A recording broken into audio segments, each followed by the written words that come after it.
What you see here is some of our heirloom, our Hawaiian kalo. Some of these varieties go far back into time where only the recorded olelo or the chants were used, and these are here today. Our farmers today, we're trying to verify our ike kupuna, the knowledge from our ancestors, because a lot of people look down on us as mahi'ai, as farmers. He's only a farmer.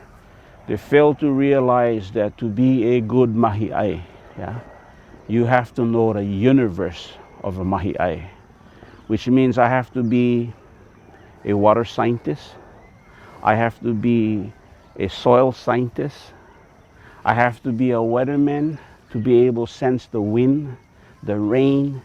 The whole environment is my universe. So when people look at a mahi'ai or a farmer or a hula dancer and say, she's just a kumuhula, or he's just a farmer, they don't realize the extent of knowledge. Kupuna ike, the knowledge of our ancestors, is the science. The big difference with science today and a science of yesterday is, one, science of yesterday, we're not limited by money. Two, we're not limited by time. It takes us 3 generations to verify that that variety can grow in the cold waters or the hot water. That's what it will take. Today's science, they focus all the way down to the atom, to the element. But because they're restricted by funding and time, the focus is too narrow. They don't know the consequences of what is outside of this lo'i. They don't know that 5 years from now, that taro they bred will be invasive and take over the lo'i and choke out the rest of the taro. The science today, we as practitioners need to malama, to have them sit down with us and tell us what is their intention. What are they trying to do when they hybridize a certain variety of taro? The quest for the super taro, the taro that will grow in every environment, in every situation, is a myth. The varieties we have that our ancestors passed us down to us is extreme. When I say extreme, kalo paua, the only one that could grow in the desert of Ka'u. Yeah? Piko uli uli and piko olono, yeah? Piko ele ele. These are taro was bred by our ancestors that could tolerate the warm water, the cold water.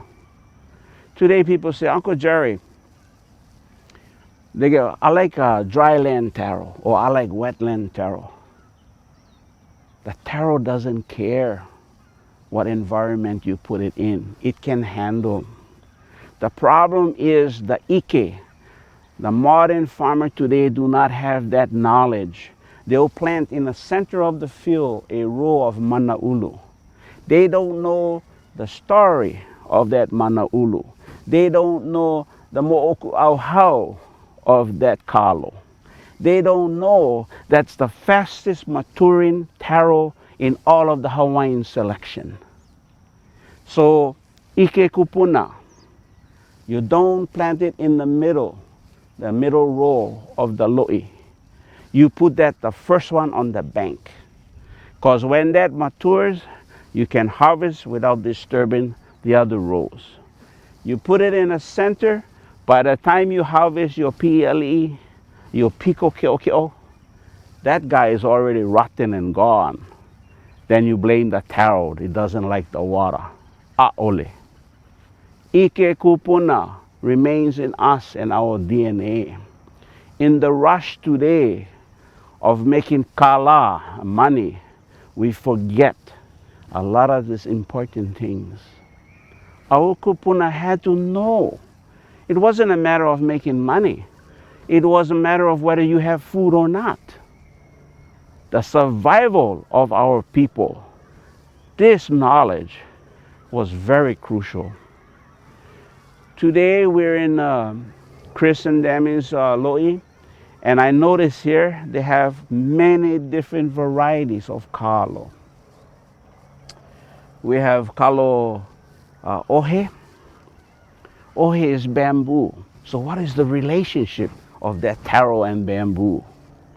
The characteristic is like the ohe bamboo, light green with dark green stripe on the lihi. Yeah. Now you say, so what? Well, the knowledge and the mo'olelo of that taro will tell you its uniqueness. Kohala Mountain, my ohana, Uncle Earl, love to eat ohe. So I give him huli, he go up, he plant. After he plant, he come back down about a year later, said, oh, Jerry, I need some more huli. Mine on maki. I give him some more huli. He kanu. The third time he came back to ask for more huli, I told him, you never hear a taro tell you something? He no like live up there with the big wind and the hot. The palate of the Kanaka has to change today. No matter what's good on the other side, your kanu, what is good for your aina, that is what gonna sustain you and your ohana. Not the magical wish and desires of your humanness, yeah? Oh, I like this because, oh, the baga look nice, yeah? Our orchards, our forestry people, they understand that. I don't care how much you like peaches, you stay in Puna, it ain't gonna grow for you, yeah? We have to be accommodating with nature. Nature gonna give us our needs. So you go down, we're gonna walk down here on this column. I'm gonna try not to disturb its roots. But you look, I was telling you how they've got the varieties. Now this particular one is an interesting one. This is Pololu, and the name it comes from the Pololu Valley on Hawaii Island. Now they tell me some of the Japanese who cultivate this variety have another name for it. It's called bakatari. Yeah. So why do they call it bakatari? It's because when they cook it and you let it get cold and you try to cook it, that thing fly all over the place like crazy. Yeah? So the millers don't like this taro because you wear the machine out. So they don't produce this, they don't buy this, they don't want nothing to do with it. But if you've ever eaten pololu pa'i'ai, oh, this baga is so ono. But commercial-wise, it has no value for them. But for kanaka mahi'ai like me, oh, this is one I gonna treasure on the side, yeah? This color, one of the hardest color ones have. When you cook, it say lina lina. Oh, that bagaka, beautiful. You pick them up like on muchi, yeah? The Japanese ground rice. Put them up. That is what Hawaiians love, yeah? The more that the kalo, after you cook it and you kui, can absorb water, the more pa'i'ai you have for feed your ohana. So it is not how many acres or how many lo'i you have. It is the quality of each kalo. That is what maximizes. Why plant 6 rows when one kano can give you 17 pounds? Yeah? My friend said, oh, Uncle Jerry, I got half an acre dry land, I want kano. I said, how many labor help you have? He said, oh, just me and my wife. I said, I'd like you to have your phone number. Because when come time to harvest, because you're going to plant all one time, I go, yeah. I know you're going to have more than you can sell or give away. So I'll call you then and come help you, take it off your hands. Yeah? When I started to them and talk about how this taro can come big, all I see the eyeballs rolling with the dollar sign. Yeah? And after they plant, they don't listen. See, once the dollar sign starts rolling, they don't listen. It's later when I gotta go come and go hustle for makana, all that taro to my ohana. I love it. Yeah, we all get free taro. But lolo naho'i, why you plant so much? I go to his Uncle Jerry, oh, the taro no do good for me. I say, wow. I look your patch. Hey, look here, how clean. This is an organic Carlo farm. No herbicide, no pesticide, commercial kind, yeah? Look how beautiful. Look around you. You see all the grass on the other side. Those patches are being fallowed. The worms are in there. They're building up the soil. It is not us throw food for the taro. We throw food for the aina. The worms, the bacteria in there, they break down the food we hanai them. They're the one that produce the mea ai for that kalo. That is why the difference when we see them throw chemical fertilizers. Oh, baga oh we. I hear the makani puyo say, oh, the taro weak. Hey, I put you in a room, feed you dog food and water every day for 9 months. You be ma'i too. You be sick too. This is a living organism.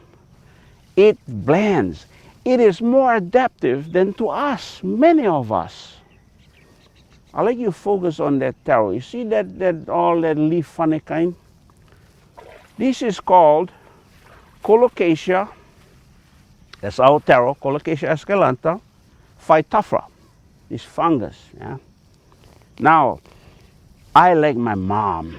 My mom is always, whether it be bugs or disease, she said, hey, as long as they leave me my share. Yeah?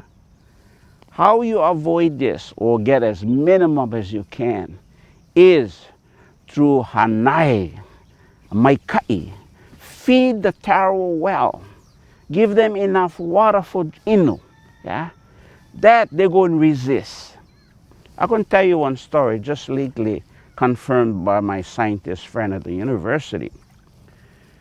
They were breeding a taro variety to be resistant to this. Yeah? And he was all excited because at the university farm at Hilo, where I planted varieties for distribution, there was this phytophthora. So he took this phytophthora, took it in the lab, he prepared it, and he tried infecting this hybrid. Hey, the hybrid, hold real good.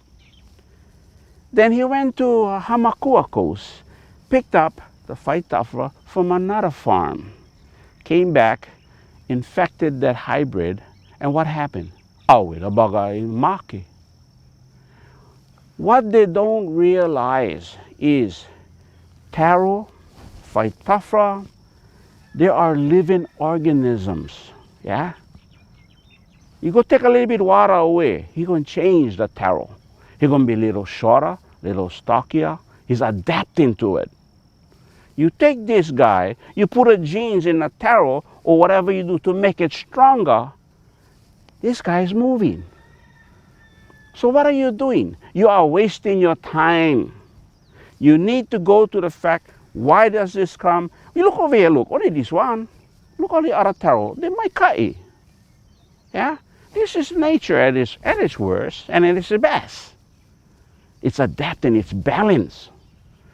You're going to always have mea ai when you give the kalo what it needs. When you think you're going to be better, you're going to make more kalo than you get in water, you're going to stress the taro out. Just like the human. You stress them, the baga catch cold. Same thing here. The plants are no different. Now, we come to varieties, yeah? We get beautiful. This is a pico variety. See how the leaf cut in? All the way down to the apex, yeah? Maybe this side better to show, yeah? What is the mo'olelo of pico varieties? Another name for it is hae, yeah? Cut. So people say, hey, you know, we go windy kind place. This is the kalo. She no rip. She aerodynamics. Nahoi, yeah? Wind come, she just adjusts, she moving. She's not going to tear like some of the moe or the other varieties. This color, this beautiful black, it is called Ipuolono for the Mo'olonos, the followers of Lono, yeah, Ipuolono. But we must realize there's others. Wehiva, Kalo Wehiva, that's also. So it depends who the practitioner is. It depends the aina histe, what is appropriate and what is not. Now, I want to show you this little device. Amahiaya, Taro farmer. Our kupuna, we don't have that kalo here, but it's a variety of taro called kalo pa'akai. Pa'akai means salt. Why would our Hawaiians call this taro pa'akai or salt? Some guys say, oh, tastes salty. Oh, how come tastes salty? The story about kalo pa'akai was grown in the lihikai, the edge of the ocean where the brackish water comes in. Sometimes pu'uvai comes up, yeah? So the variation of the salinity, the saltiness of that, these kalo pa'akai was bred by our kupuna that could grow in that. So when my doctor friend Dennis Gonzalez wanted to genetic engineer a taro to have that tolerance, I said, whoa, doc, we get them already. We have that taro. So he said, okay, Jerry, bring your taro. We're going to see how that thing works. Shoot, I bring them in. So they made a test. And this is where Ike Kupuna versus science today. They bring a big plastic container. They fill them up with tap water. Yeah? With the hose, they fill them up here. Then they go get one bag salt. They put inside. They put the floater for measure the salinity. Yeah? Oh, okay, get in the teens, amakai, we're going to see how strong this plant going to grow. How, I go crazy when I hear that. Our taro doesn't grow in a tub with salt water and with salt mixed with fresh water. Our taro in the brackish water has nutrients down. So this test is not pa'a, it's not pono. The result you're going to get is already kapulu de hana. Hana kapulu. You got to throw that away with it because no matter the result come, it's not practical. So we bring the mahi'ai. We bring the farmer who has this ike. So what he does, because us farmers no more money, yeah? We go to a friend and we ask her, we tell her what we're trying to do. And so my friend loaned me this gauge. With this gauge, I can dip it in the water and I look inside and he's going to tell me how many percent salt get. So today, actually this week I'm coming back and I'm taking specific areas around this. I'm going to take it at high tide, at low tide, and I'm going to measure the salinity. If I can find difference or variation, we're going to plant that taro. And we're going to monitor him, we're going to document, and we're going to verify our kupuna ike that it is salt tolerant. It is no doubt in my mind when our kupuna say something, it is so. When a scientist who get 30 years of knowledge tells me something, and my kupuna for 8 generations tell me something, guess who I'm going to believe? Yeah? So, technology today I use very much for a purpose of confirmation of Ike Kupuna. Because nobody listens to a mahi'ai. Yeah? So what I gotta do is I gotta speak in their language. I gotta tell them the amount of salinity in there, the tide fluctuation. Hey, we can get down. You don't have to get a PhD. Mine is a LPM, Lepopolo Mahi'ai. Yeah? I challenge any of my researchers, come in the patch. First thing you like say my taro, I'm going to tell you what their name. They don't know their name. Tell me their story. They cannot even tell me the story because they don't know their name. So, how are you going to save us if you don't even know them, their characteristics? You already put the mana ulu in the center of there, and when all rotten when you got there, and you said, oh, that Taro no like the water. How deep is that?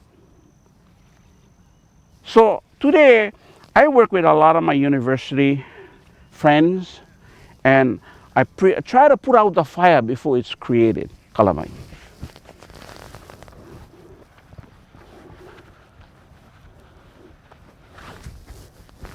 When I say put out fire, I'm talking about misinformation.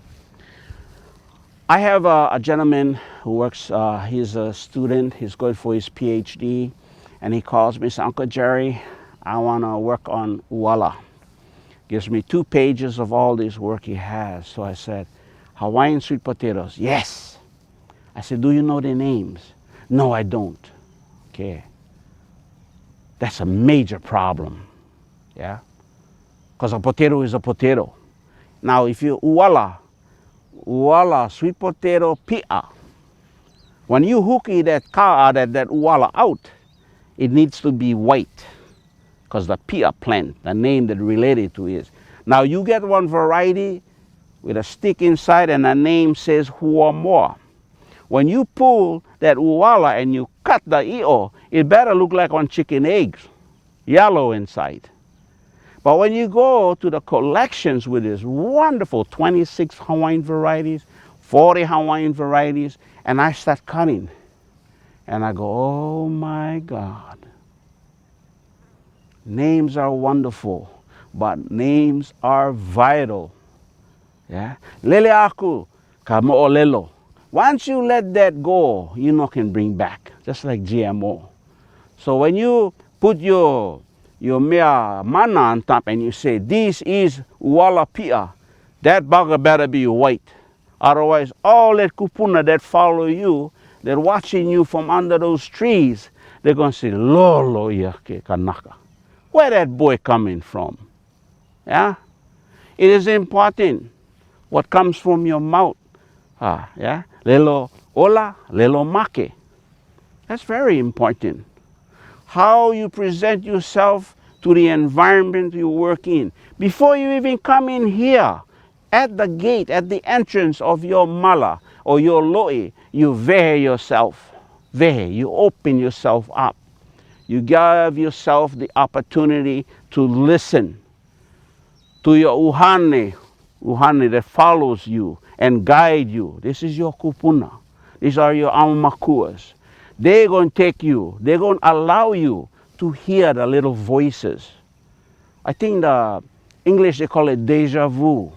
You know you've never been there, but you know what's get there. Yeah? Ike kupuna. It's in your DNA whether you like it or not. Don't get confused by distractions around you. Rely on those that stand behind you and support you. That is how you're going to learn the generations of knowledge that our kupuna had, because they wasn't restricted by money or time. That is your library. Yeah? The library you see today in a lot of the stories in the books, that's Maikai. But the real Mahi'ai, he no need that resource. It's all here. If you tu kanu, Mahi'ai, it's here. But he's not going to talk to you and you're not going to hear him unless you vehe yourself. Yeah? You come in, you take out all the distraction, and you mahi'ai. And that voice will tell you, we too shallow you kanu. You planted on too close to here. The root's going to come, he's going to eat up all the nutrients. Yeah? People say, it's common sense. It's more than common sense. It is the alert from your kupuna. So I want to get back into varieties. Today, this is how we preserve our biodiversity. This beautiful color here is a lehua. Yeah? How do I know it's a lehua? E ma'ano. Yeah? Ho'omau, I can do this. Yeah? The doctor says, Jerry, how many years you get in studying Taro, because I've studied Taro for 30 years. That's how sarcastic he told me. So I look at him without blinking and I say, conservatively, 150 years. That's my grandpa, my mom, my dad, and I. But if you like, I go back 8 generations, he can know. Can. That knowledge that we can pull is so piha.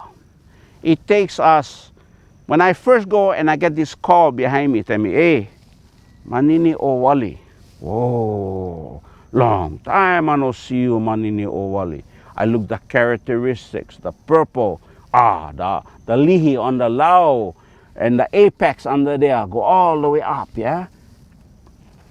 What does that mean? For the uninitiated, that means nothing.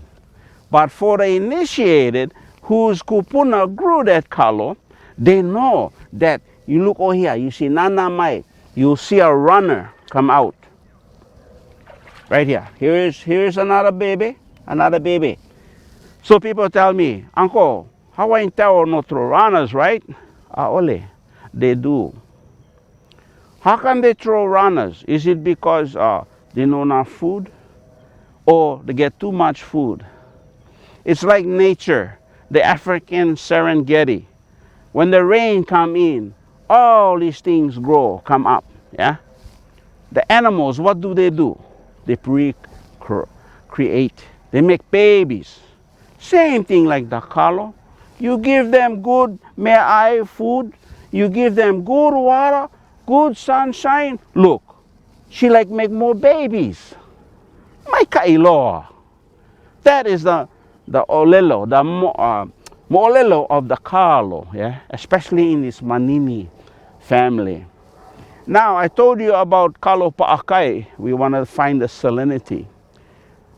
I also would like with my friends is to document all of our Taro that has names related to the kai, like Oopukai, Kai Ala, Kai Kea, Kai Uli Uli. All those varieties, Oopukai. We want to kanu and see if our kupuna was so deep that this kalo was related to the cultivation near a lihikai, near the beach. Yeah? How wonderful is that? People are concerned about the rise of the tide and the rise of the sea level. Oh, kupuna too.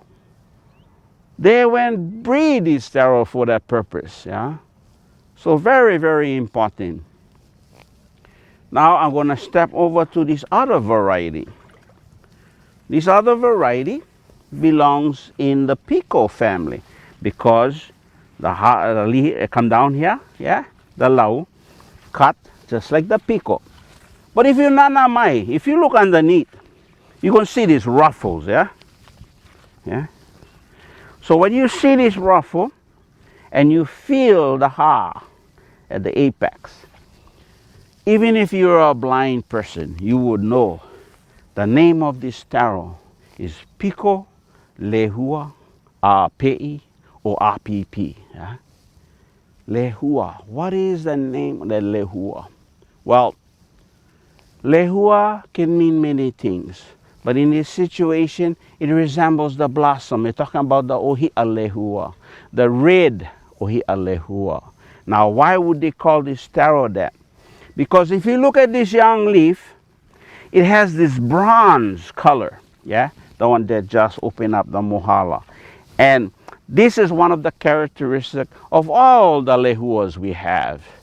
And when you cut that underneath, if you were to cut that corn and you put them in a wheelbarrow with all the other different lehua, like lehua pala'i, lehua maoli, or the maui lehua, you're not going to be able to tell a difference because they look the same. And when you make poi, it will red, yeah, like the lehua, or hia lehua. So that kind of manao is in each one, is in its name.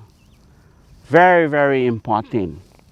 Now we step over to this beautiful striped Carlo here.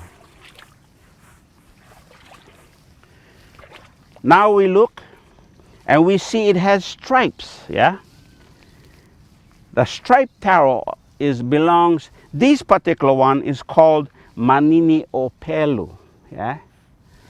All Manini kalo has stripes. Not all striped kalo belongs to the Manini family. So this is another one we're gonna test using the salinity, yeah? Looking at over here, this is the Ula Ula family. We have 3 today. So my kailoa, we have all these wonderful, they can grow in certain, oh, look at this beautiful one here. This belongs to the kai family, yeah, or kai. And I look at this and I know it can be one of 2. Either it's kai ala or kai kea. I go reach down, I hem with a kohina, I go and see that, yeah. So what we talk today is the diversity of our kalo that will sustain us. It's just like us today. We come from different islands, to different places. Some of us are hunters, some of us are mahi'ai. This diversity is what sustains the Kanaka. And the diversity of our Kanaka is also for survival, yeah? Uncle, he's a pig raiser. Or brother, he's a mahi'ai. Or that one he's a fisherman. We all work together. Diversity, each one is important. Kalopaua, they will let them go because too small. When you're out in a Kau desert and you have nothing else to eat, and that kalopaua, he give you mia'ai, it's not too small.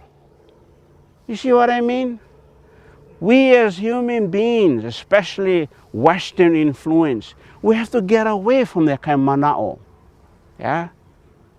The answer is in our kupuna. Ike kupuna. Mahalo.